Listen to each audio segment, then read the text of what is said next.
Vecinos de Chivilcoy, todos los regocijos humanos pueden compararse al humo que se disipa en el espacio. Por eso aquellos acontecimientos que abren una nueva era en la vida de los pueblos merecen dejar huella más profunda que los recuerdos de un banquete, de un baile, de los brindis y arranques del entusiasmo popular. La iniciación de una biblioteca pública me ha parecido el resultado más lógico e inmediato que podía traeros la inauguración del ferrocarril, que ha puesto a este pueblo a distancia de 5 horas de la capital de la provincia. El resultado lógico del telégrafo, que ha suprimido la distancia y os ha puesto al habla con Buenos Aires. ¿De qué servirían los ferrocarriles si no tuviesen por misión, además del desarrollo del comercio y de la industria, el contacto de las ideas, el intercambio de la conquista del pensamiento? ¿Y cómo pueden los hombres que no leen seguir el rápido curso del movimiento intelectual del siglo? ¿Para qué quieren los que no saben leer o no leen jamás libros y diarios, ferrocarriles y telégrafos? Por eso, a la vez que debéis crear escuelas, necesitáis bibliotecas como el complemento de las primeras. No basta aprender a leer, es también necesario cultivar el gusto por la lectura, para que ese pasatiempo venga a ayudarnos a la obra de nuestra propia educación, de nuestro progreso moral e intelectual. El hombre recibe de la escuela los primeros rudimentos que contribuyen más tarde a su engrandecimiento o que estacionarios se esterilizan por la inacción del espíritu y son como la simiente de que nos habla Jesús en una de sus parábolas. Como el Evangelio no es popular todavía entre nosotros, me tomaré la libertad de repetirla aquí, porque el ejemplo de esta, como de todas las parábolas del Salvador, están dirigidas a los sencillos habitantes de los campos. Él decía: la palabra del Hijo del Hombre es como la semilla que siembra el labrador. Unas veces cae sobre la tierra pegada a la roca, que aunque brote no tiene consistencia la raíz. Otras cae sobre la roca viva. Vienen las aves del cielo y se la llevan en sus picos. Otra cae en tierra fértil y produce 100 por 1. Hay niños que sin proporción de cultivar lo que aprendieron en la escuela, lo olvidan antes de llegar a ser hombres. Esa es la semilla que cayó en la roca. Otros conservan lo que aprendieron en un ser apenas para su uso particular. Esa es la semilla que cayó en la tierra pegada a la roca. Otros, en fin, como Franklin, pobre niño, hijo de un velero, aprendiz tipógrafo, filántropo toda su vida, millonario al morir, bienhechor eterno de la humanidad por el descubrimiento del pararrayos, por el del telégrafo eléctrico que preparó y Morse perfeccionó, por la iniciación de las bibliotecas públicas, como Lincoln, leñador de las florestas del oeste, correo de un pueblo, almacenero, abogado, capitán de milicias, redentor, en fin, de la esclavitud de una raza que su triste color condenaba a la degradación, la preocupación y la injusticia. Como Sarmiento, en fin, el Horacio Mann de la República Argentina, hijo de una familia honesta y pobre mozo de tienda primero, maestro de escuela después, ministro, gobernador de provincia y honor de nuestra patria. Tales hombres representan la tierra fértil que da 100 por 1. Todos ellos han tenido por punto de partida el rancho y la cartilla de la escuela. El resto ha sido obra del libro, de la meditación y de la perseverancia. El hombre que no contrae primero el hábito de leer se disipa en la necesidad de alimentar aquella actividad incesante del espíritu humano. Busca pasatiempos frívolos, estériles, cuando no peligrosos a su moral, a su salud. Las facultades mentales se extravían y la vida es una oscilación o una vegetación, según las organizaciones, pero se desvía de su destino y deja de ser un progreso. Voy a explicar mi pensamiento. ¿Qué hemos venido a hacer al mundo? ¿Qué objeto tiene la vida que por tan limitado espacio de tiempo nos concede el Altísimo? ¿Hemos reflexionado alguna vez sobre esto? El primer hombre que encaró la vida bajo este punto de vista fue Horacio Mann. Otro humilde niño, hijo de un labrador y labrador él mismo, educado en los campos por el libro leído en los momentos de solaz. Sí, ese hombre, Horacio Mann, fue el primero que una vez alcanzando a hacer sus estudios, se fijó en esta gran cuestión, el carácter progresivo de la raza humana. Este carácter progresivo es ingénito e inherente a la humanidad. Es el don de la divinidad y el espíritu dado a la vida individual. Desarrolla o contraria ese carácter impreso por el Creador a la criatura. De ahí la necesidad de la instrucción como progreso individual que trae por la aglomeración de hombres educados el progreso colectivo de la raza en particular y de la especie en general. Un niño que nace en la ignorancia y en ella crece, cuando llegue a ser hombre, ¿cómo habrá contribuido al progreso de su especie ni de su raza? Planta agreste, sus frutos serán amargos. La vida impone deberes y tiene un fin. Dios la concede al hombre como un beneficio, no como una tortura, como un bien inapreciable, no como un castigo, no para sufrir y curvarse, sino para trabajar y avanzar por el camino de la perfección de sí mismo hacia otra perfección desconocida que se llama la inmortalidad. El libro, pues, considerado como el locomotor de los conocimientos útiles, de los sentimientos castos, de los fallos severos de la historia, es un gran poder moralizador en la vida moderna, en que los pueblos se agitan movidos por las corrientes eléctricas de la libertad del pensamiento, de la conciencia y del trabajo. Considerado el libro bajo otro aspecto, cuando las miserias de nuestras pasiones traen al corazón el desencanto de los amores que creíamos eternos, de las amistades que supusimos invariables, cuando la muerte en su cosecha incesante nos roba los caros objetos de nuestras afecciones, ¿qué amigo más fiel, qué consolador más asiduo que el libro, con quien nos hallamos frente a frente en la hora del desconsuelo o de la decepción? Es tiempo también de dar una base sólida a la administración local, propendiendo el desarrollo intelectual y moral de nuestros pueblos. No nos hagamos ilusiones por más tiempo. La libertad no tiene otra base que la educación universal. La república sin inteligencia cultivada y sin virtudes públicas es imposible. Es tiempo de reflexionar y de obrar.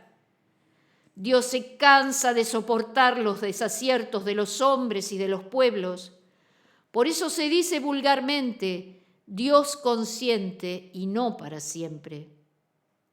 Todos los días, a cada momento se nos vienen a los labios los Estados Unidos. Chivilcoy es conocido por el vulgar apodo del pueblo yanqui. Mostremos entonces que merecemos el honor de representar el carácter iniciador y perseverante de los yanquis, y más que todo, su respeto y su gratitud para con sus bienhechores. Voy a narrar un episodio de nuestra historia, comparada a la historia de los yanquis, en corroboración de mi pensamiento. En 1820, dos oradores famosos, dos estadistas colosales, trabajaban por cimentar la República en América y con las chispas de su genio iluminaban con antecedencia el camino que debían recorrer ambas Américas en la vía del progreso, de las instituciones y de la civilización humana. Estos dos colosos del Nuevo Mundo estaban colocados uno en las riberas del Océano Atlántico y se llamaba Webster, el otro en las márgenes del Río de la Plata y se llamó Bernardino Rivadavia. Webster decía a sus contemporáneos: las bases de la República son tres: educación universal, prácticas religiosas y distribución equitativa de la propiedad territorial. Rivadavia creaba escuelas para las mujeres, reivindicando su personalidad intelectual. Traía colonos para dividir la tierra en justas proporciones y condensar la población. Reformaba los conventos para que, removido el fanatismo, que es la cizaña de que nos habla la Escritura, el sentimiento religioso se expandiese robusto en una atmósfera de libertad. Y por último, él dijo: la escuela es el secreto de la prosperidad de los pueblos jóvenes.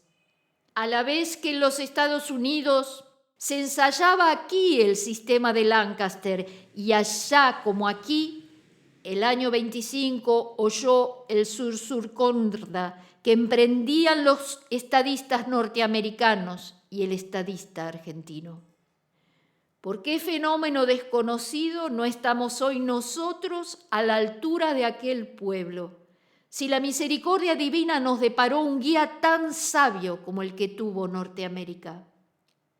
¿Por qué, habiendo tenido un general Belgrano, corazón honrado y virtuoso al par de Washington, por qué, habiendo tenido un Rivadavia, genio tal colosal como el de Webster, nos encontramos hoy rezagados y a la retaguardia de los Estados Unidos en vez de encontrarnos a la par?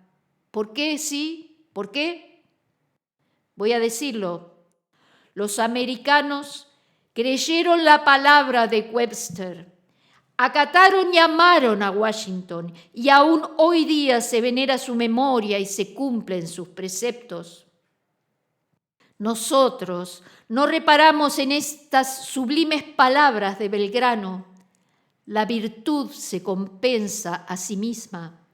Crucificamos a Belgrano, nos sublevamos contra las doctrinas de Rivadavia, le volvimos la espalda, lo arrojamos de la patria como a un forajido, lo condenamos a la expatriación hasta la tumba.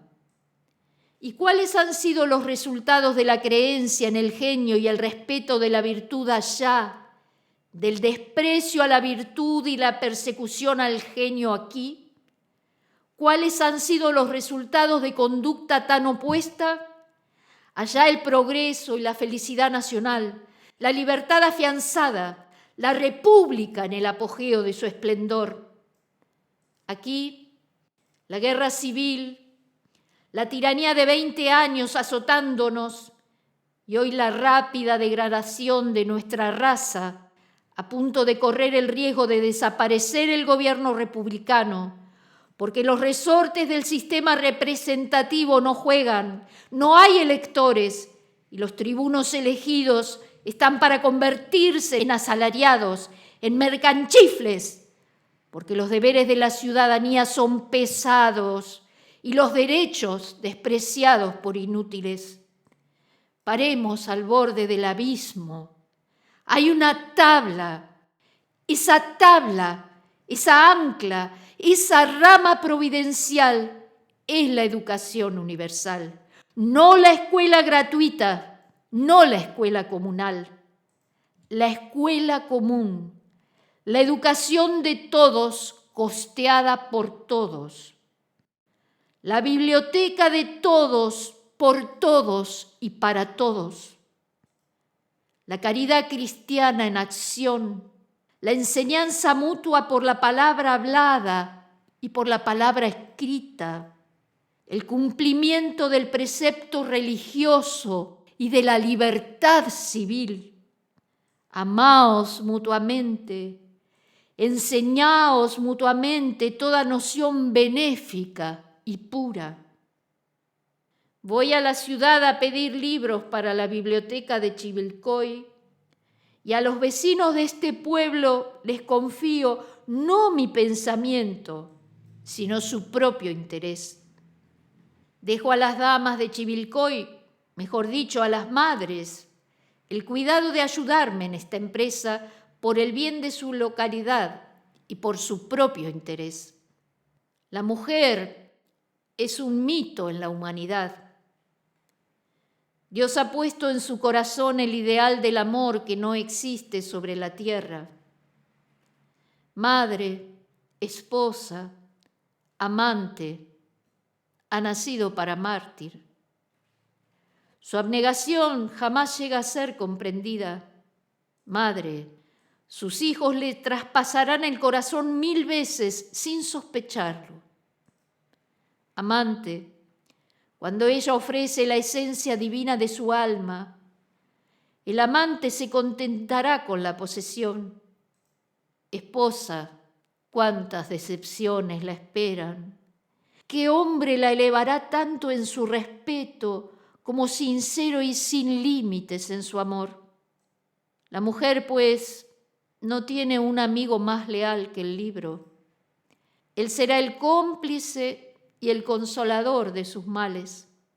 Él calmará su pesar de un modo más radical que los banales consuelos que no llegan hasta su corazón dolorido.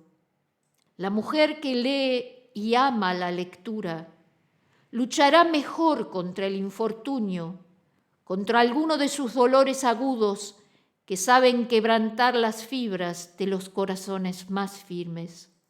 Señoras de Chivilcoy, a vosotras confío el empuje de nuestra biblioteca pública que va a formarse con el primer plantel, un libro de Sarmiento y los silenciosos amigos de mis horas de angustia. Son los compañeros de mi soledad. Voy a desprenderme de ellos para hacer acto de abnegación de todos los bienes de la tierra. Todavía considerada por el lado material, la idea de la biblioteca es oportuna hoy más que nunca para Chivilcoy. Si planteamos aquí el sistema de escuelas comunes, de modo que todos los niños reciban el beneficio de la educación y puedan darle aplicación útil e inmediata por el libro, Chivilcoy alcanzará en breves años el destino que le señala su posición en nuestra campaña y la riqueza de sus campos. Es preciso no contentarse con enviar sus trigos al mercado ni sus lanas a Europa. Chivilcoy ganará más estableciendo molinos para sus granos y centros fabriles de tejido para su lana.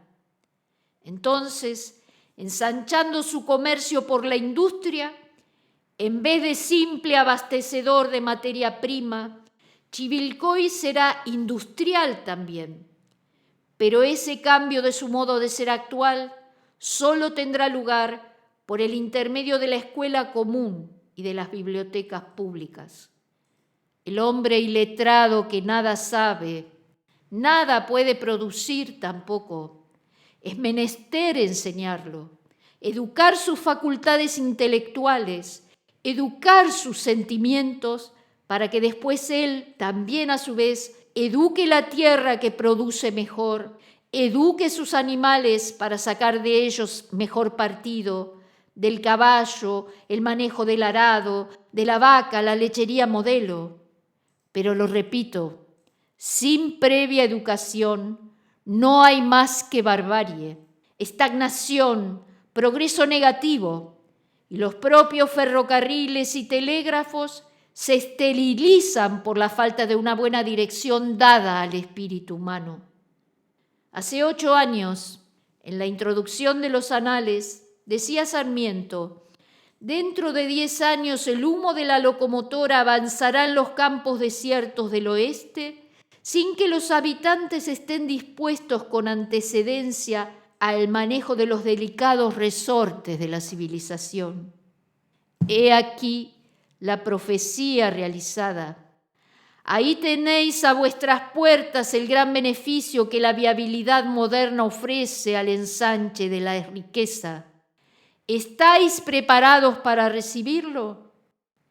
Sé que vuestros campos están bien cultivados, que poseéis ganadería numerosa, máquinas también, de las que libertando el brazo del hombre del trabajo manual, centuplican las fuerzas productoras del pensamiento. Pero hay otro elemento creador indispensable. Usando las palabras de Washburn, un inteligente gobernador de alguno de los estados del oeste, os preguntaré: ¿qué cantidad de cerebro cultivado posee Chivilcoy? ¿Cuántos hombres saben leer en este partido? ¿Y cuántos no saben? Esto por lo que respecta al presente. Ahora, en cuanto al porvenir, ¿cuántos niños tiene este partido? ¿Cuántos se educan? ¿Cuántos quedan por educarse?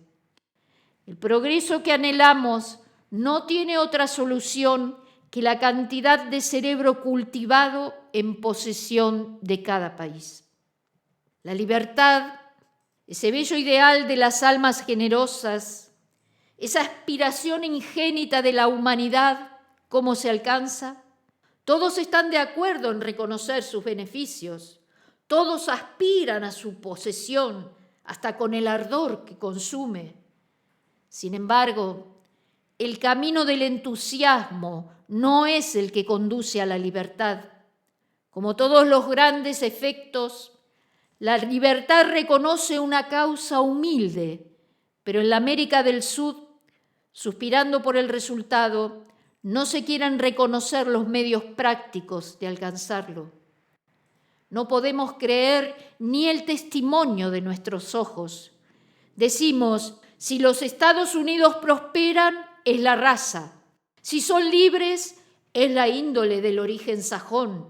Si la república es allí una realidad, es porque sus comienzos fueron diversos que los nuestros. Allá se colonizaba al pueblo espontáneamente. A nosotros nos colonizaba la monarquía en su provecho.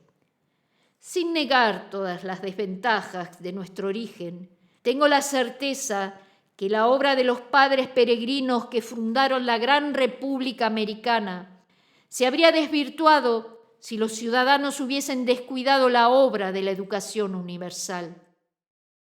Anoche, un aventajado niño, preludiando al orador de genio cuyo destino auguramos espléndido, si él sabe encaminar su espíritu y su estudio al conocimiento de las verdades prácticas de la economía social, ese aventajado niño decía anoche que la democracia es la reivindicación de la personalidad del hombre individual y por consecuencia del hombre pueblo.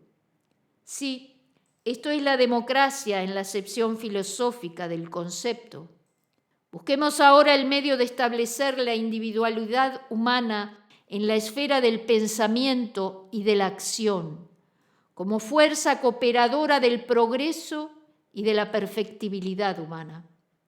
Es claro que si se conserva el individuo en el estado de ignorancia, su individualidad será negativa y la degeneración de la democracia engendrará la demagogia.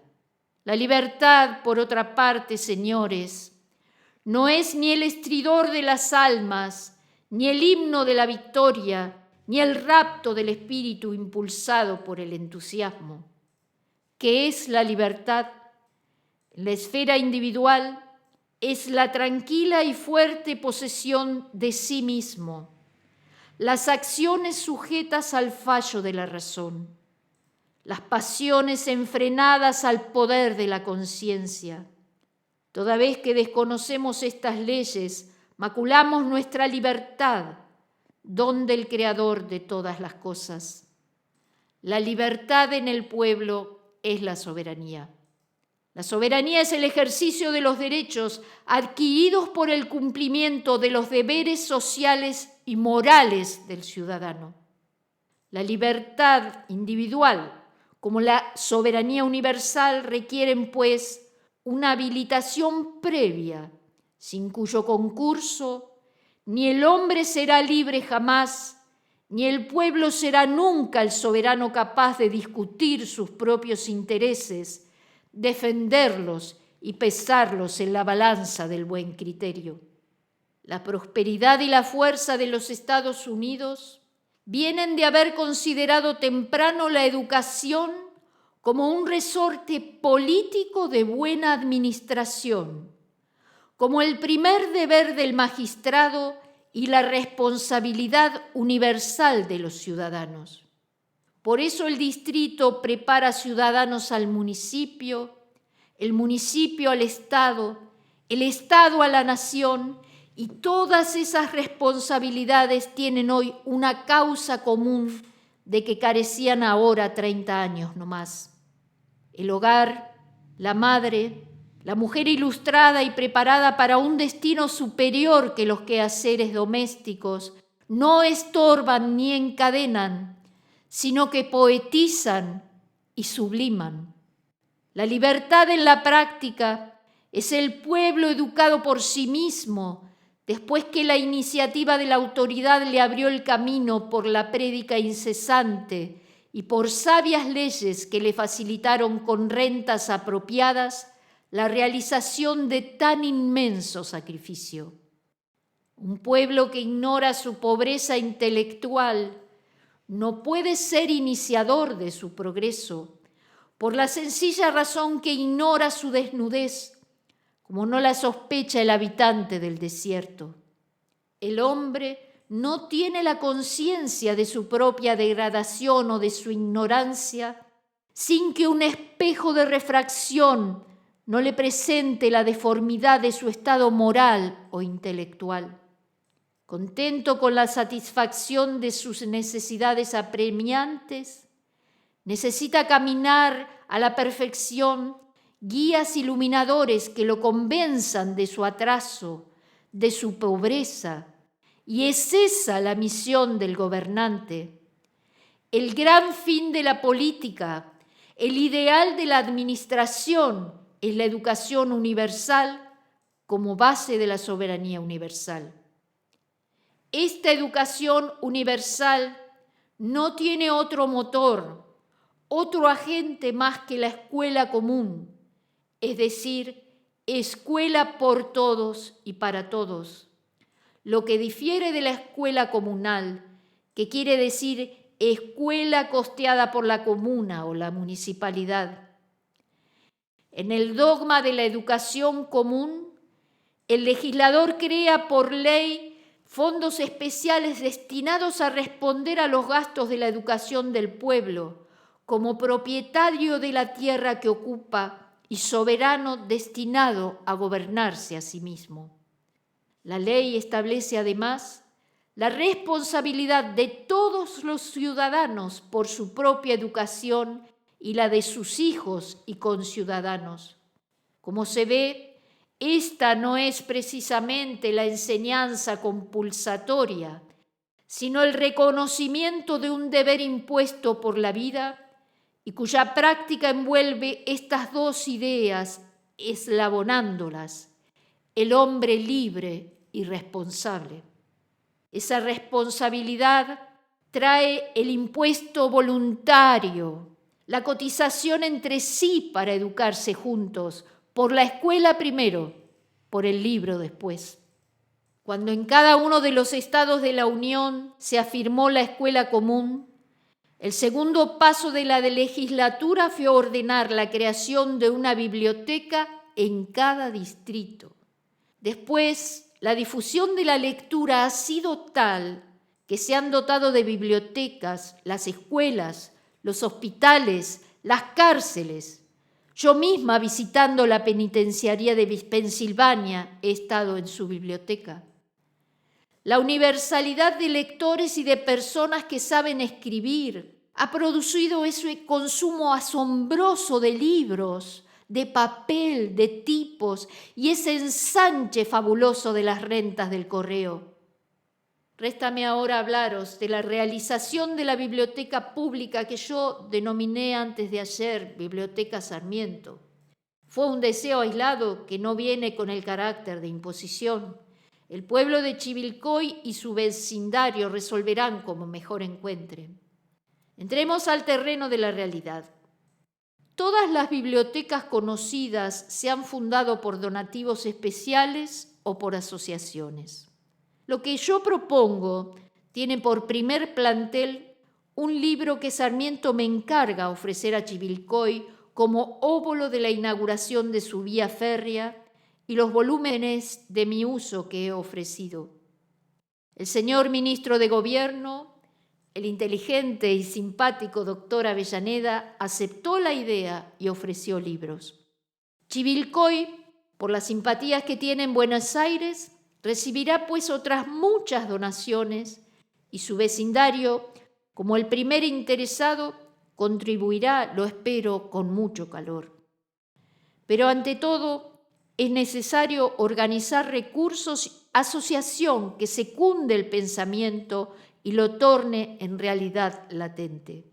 Yo propongo a mis amigos de Chivilcoy que se forme primero una comisión que tome desde ya el distintivo de sucursal de la Sociedad de Franklin. Es la sociedad que ha fundado la Biblioteca Popular de San Juan y que aspira a fundar una del mismo género en cada pueblo de la República Argentina. En Gualeguay, provincia de Entre Ríos, ya se aglomeran elementos para una. Decimos, pues, que se forme una comisión de vecinos de Chivilcoy que inviten toda aquella parte de su población apta a ingresar en la Asociación Franklin. El dinero reunido esta noche puede servir a los primeros gastos. Yo facilitaré los estatutos de la Sociedad Franklin, a la que, una vez organizada la asociación de la biblioteca aquí, puede dirigirse para ponerse en contacto. La sociedad estipulará una cuota mensual discrecional, establecerá reuniones frecuentes y tomará una fuerte iniciativa en reunir elementos, es decir, libros y dinero. Los libros deben franquearse no solo a los socios efectivos, sino a suscriptores mensuales y a suscritos eventuales por obras, premuniéndose con las garantías necesarias para evitar el extravío o destrozo de los libros. La municipalidad puede también apropiar o un fondo permanente o un dinero mensual para la biblioteca. Estos son los medios que se me ocurren por el pronto y temiendo fatigar la atención, voy a terminar revelando al vecindario de este pueblo una conversación habida delante de mí. Un señor diputado de la provincia ofrece presentar ante las cámaras el proyecto para que Chivilcoy sea elevado al rango de ciudad, mediante los siguientes adelantos materiales: dar nombre a sus calles y plantarlas de árboles, mensurar sus casas, delinear un cementerio público, que el vecindario construya su iglesia, que la municipalidad lleve a cabo el pensamiento de crear el sistema de escuelas comunes. Réstame agradecer, en nombre de la civilización y del progreso de esta localidad, la cooperación de las personas que han querido hacerse un honor en contribuir a la lectura de esta noche, primer óvulo del pueblo a su biblioteca. En primer lugar, al señor inspector de escuelas, que acaso disiente conmigo en este momento, como hombre de espíritu y merced a su buena índole, ha comprendido que los individuos no somos más que los servidores de las ideas y que éstas nos imponen sacrificios de todas las clases, entre los cuales las afecciones o los resentimientos personales están en primera línea. Agradezco al señor Juan Madera y a su talentosa niña haber retardado su regreso a la ciudad para prestar hoy el contingente de su buena voluntad e inteligencia. Doy mil gracias a la comisión de damas que han querido ser las tesoreras del primer dinero con que fundamos su futura biblioteca. Asimismo, agradezco a las que han amenizado los intermedios con las suaves armonías del piano. Señores, donde hoy se levanta el Teatro de Chivilcoy, cuyo propietario es el señor Krause, hace años existía un pajonal en el desierto, y aquí plantó su carpa el primer pionero europeo que vino llamado por el hombre modesto, que como Franklin fue el alma de Estados Unidos, es hoy el alma de Chivilcoy. Todos lo sabéis, hablo del ciudadano Manuel Villarino. Augusto Krause, pues, vino aquí con su familia, sujetándose a toda clase de privaciones. Él ha dotado a Chivilcoy de un teatro, y en este, como en el hermoso piano de Erard, ha esterilizado un capital. Anoche para la lectura a beneficio de los inválidos, como hoy para esta otra lectura, ha cedido su teatro iluminado y su piano sin retribución alguna, honor al interés y a la filantropía. Voy finalmente a consignar un nuevo hecho en la vida intelectual de la mujer argentina y de nuestros pueblos. Chivilcoy es el primer pueblo de Sudamérica donde tiene lugar una lectura sobre educación y lejos de dispersarse a su anuncio, ha pagado para oír. Es esta también la primera vez que las mujeres rinden culto público al saber, presentando el contingente de su inteligencia a la realización de un pensamiento civilizador. Esta noche, las mujeres de este humilde pueblo de nuestra campaña acaban de inaugurar la aparición de la capacidad intelectual de la mujer, siendo las primeras argentinas que levantan tan alto sus nombres en la iniciativa de la educación en Sudamérica. Hecho nuevo y honroso que consignaré en los anales de la educación. La lectura es hoy un arte de ornato, es la ciencia de persuadir por el magnetismo de la entonación y la pureza de la dicción, ciencia para la cual el primer colegio del mundo, Harvard Colegio, ha establecido un premio anual al que concurren indiferentemente viejos profesores y jóvenes señoritas. Continuad en tan buen camino. Organizad sociedades de lecturas públicas dominicales. Adelante, adelante, y el porvenir es vuestro. Ahora, mis amigos de Chivilcoy, réstame deciros que me separo de vosotros con el corazón penetrado de un sentimiento indeleble de profunda gratitud, no solo por las demostraciones de simpatía de que he sido objeto, sino porque los anales cuentan entre vosotros más patrocinadores que la populosa ciudad de mi nacimiento. Buenos Aires me da 38 suscriptores, Chivilcoy 40. Hecho significativo que abonará en el porvenir por el buen criterio de este pueblo, sobre el que pido la bendición de Dios para las mieses de sus campos, la unión de sus vecinos y el acierto de su administración local.